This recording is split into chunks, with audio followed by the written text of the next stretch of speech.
بسم الله الرحمن الرحیم.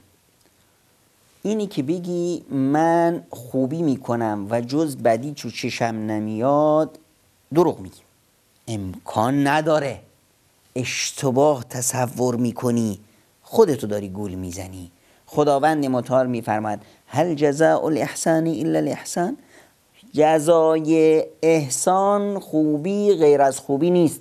حتما خوبی کردی خوبی بهت میرسه، حتما کار نیک کردی خوبیش رو میبینی. للذین احسنوا الحسنى و زیاده، اونایی که کارهای خوب میکنن بهشون خوبی میرسه و بیشتر از اون.